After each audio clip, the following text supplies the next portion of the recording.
Dali mga tol, gabi na. Hindi ko kita ang daan. Para sa akin mga tol, mga brother, halimbawa ikaw, kunwari ikaw nanonood, kunwari ayaw mo sa akin. Huwag mo na akong huwag ka nang mag-reply kung ayaw mong makasakit. Kasi kung ayaw mo naman dun sa tao, eh bakit ka pa magbibitaw ng salita na pwedeng makasakit tapos lalapit ka pa rin pala. So ngayon, sabi ko sa sarili ko,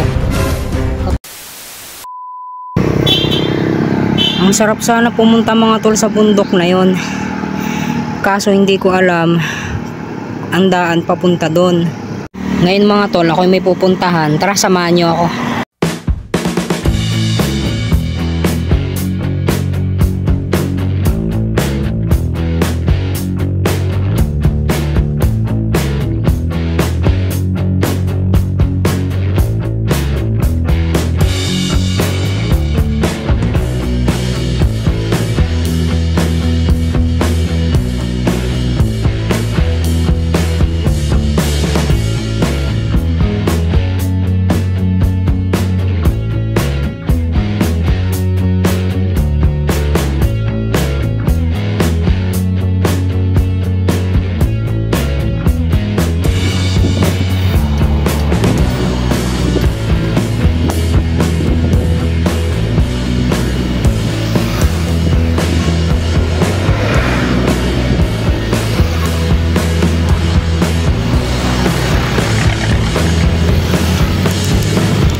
Ako dito mga tol ng mapaparadahan ko ng bike.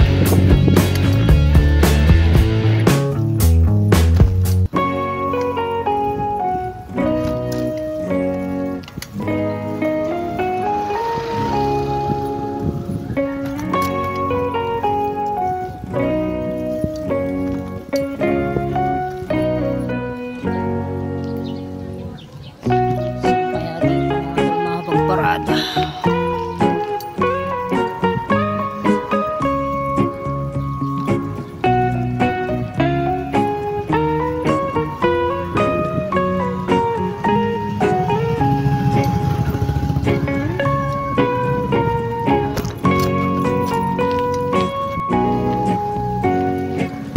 Dito ako aakyat sana mga tol, dito.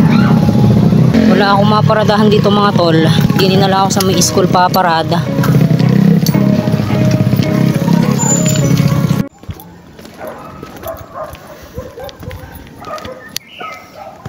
Hindi ko alam mga tol kung bakit ako nagpunta rito. Siguro namimiss ko lang tong lugar na to, kaya nagpunta ako rito. Gusto ko lang tumambay mga tol. Samahan nyo pa rin ako.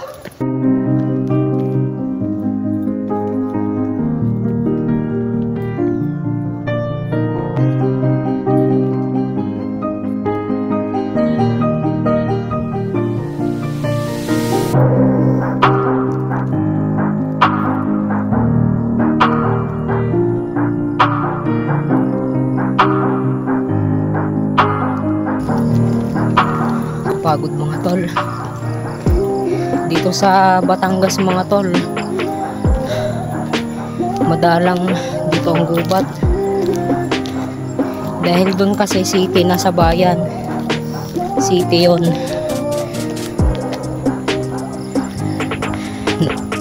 Namimiss ko lang tong lugar na to, kaya nagpunta uli ako dito mga tol.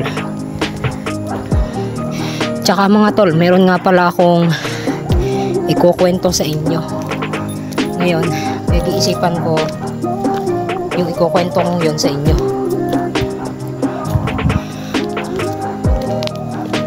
About sa relationship yun mga tol.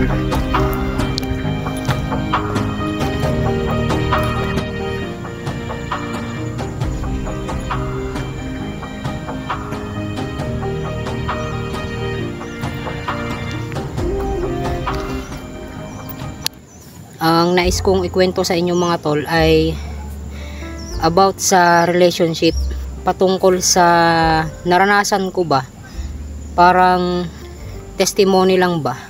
May napanood ako mga brother sa Facebook, at ngayon dun sa napanood kong yon about sa relationship, nakaka-relate ako ng konti.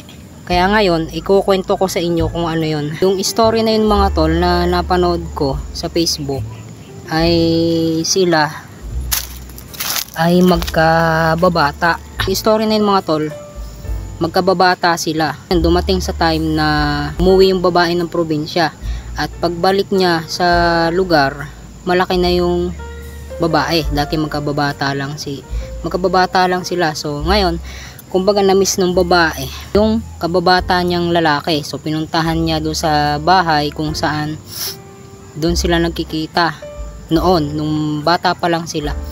Nung binisita ng babae yung lalaki doon sa bahay, nakababata niya wala doon. So ang nadatnan ng babae ay yung tatay nung lalaki. So sabi, paulit na lang po kuya, tito, paulit na lang po tito sa anak nyo na ako ay bumisita. So nung bumisita yung babaeng yon, may kasama siya na lalaki.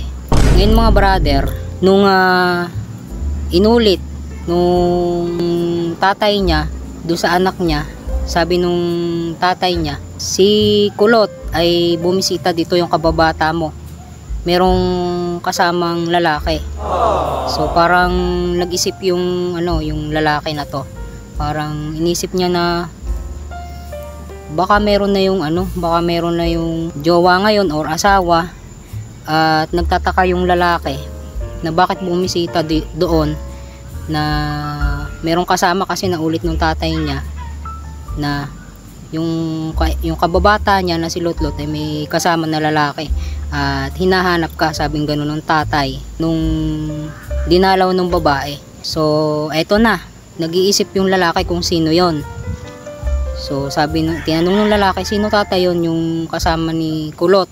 Sabi nung tatay nung lalaki, hindi ko alam. So parang nag-iisip yung lalaki. So kinabukasan, dumalaw uli mga tol yung babae, may kasama uling lalaki. Ganun uli yung kwento ng tatay nung lalaki nung dinalaw, binibisita ng babae.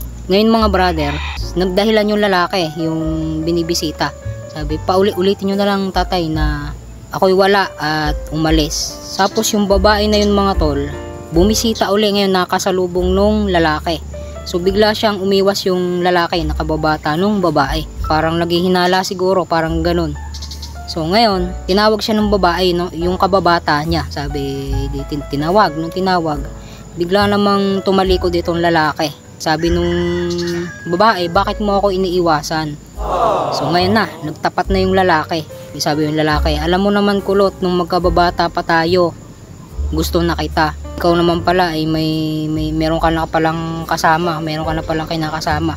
So sabi nung babae, ano ka ba, pinsan ko yon. So pinsan pala ni Kulot yung kasama niyang lalaki. So ito namang kababata niyang lalaki, akala niya yun ay meron ng jowa, kasi sobra ng tagal na hindi sila nagkikita. Nakaka-relate ako doon mga tol. Ngayon, paano ako nakaka-relate doon? Kasi naranasan ko yung naranasan ng lalaki, pero magkaiba kami ng sitwasyon. Ako kasi mga tol, sa mga relationship ko nagdaan, 5 years na akong di nagkaka-jowa mga tol. May niligawan naman ako, kaso na-reject ako 2 beses. So ngayon, dahil na-reject ako ng 2 beses, tapos dumating sa time na yung babae nag-chat uli sa akin. So parang hindi ko alam kung paano ko ba siya kausapin, kasi chinat ako, ako ni-reject na naman niya. Doon sa story mga brother, nakarelate ako na doon sa pag-amin ng lalaki, na parang gusto ko ngayon sabihin mga tol na bakit ka pa nag-chat sa akin, ni-reject mo na ako. So kumbaga sa madaling salita ay parang hindi kayang panindigan ng tao, lalo na nung ako merong niligawan mga tol, ay nag-I love you sa akin. So hindi mo pwede yung mga tol na ayaw ko kasi ng ganung yung landian. So gusto ko pagka lumapit sa akin, ako lang yung lalapitan, hindi yung kung sino-sino pang iba ang lalapitan. Ngayon mga tol, naisip ko na Parang yun din ang gusto kong sabihin dun sa taong nang reject saan mga tol. So hindi na ako magbabanggit ng pangalan kung sino yon. Parang ang gusto kong sabihin mga tol ay, di ba, nireject mo na ako, bakit ka pa nagchat sa akin, bakit mo pa ako nilalapitan? Kasi nireject mo na ako eh. So ibig sabihin wala na talagang komunikasyon kapag na-reject ka na. So ang pinagtataka ko lang mga tol, ang saya-saya namin, tapos yung bigla ka na lang chinat na hindi ko pa masabi mga tol, ganito kasi yun eh. Yung mga naranasan ko kasi past relationship, ito yung sinabi nung niligawan ko mga tol, na ikaw ba'y umaasa sa akin? Ayoko ga mga tol ng ganong tanong, di ba? So pag ako ni-reject ng mga tol, hindi ko na chinachat yung tao, hindi ko na kukulitin, hindi ko na papakailman. Para sa akin mga tol, mga brother, halimbawa ikaw, kunwari ikaw nanonood, kunwari ayaw mo sa akin, ay di wag mo na akong wag ka nang mag-reply kung ayaw mong makasakit. Kasi sabi ko sa sarili ko, sige po, nagbablog lang po ako. Ayun mga tol, sabi ko nga sa sarili ko, bakit ka pa dito lalapit kung ayaw mo naman. So ngayon, kailangan din kasi mga tol ay, ang gulat ko dun mga tol. So ang gulo pa mga tol ng story, kumbaga hindi ko pa siya magawang testimony kasi hindi pa tapos ang story kasi mga tol, na kapag hindi pa tapos, hindi alam mo yon, yung parang nagdo-drawing ka pa lang. So ayun, tutuloy ko na lang tong mga tol, itong video na to dahil gabi na din. So ako lang din mag-isa dito mga tol, kaya uwi na rin ako mga tol. Yun lang mga tol, maraming salamat sa inyong pagsama hanggang sa susunod na pagkikita. Peace out. Dali mga tol, gabi na. Hindi ko kita ang daan. Mga tol, gabi na. Hindi ko kita ang daan.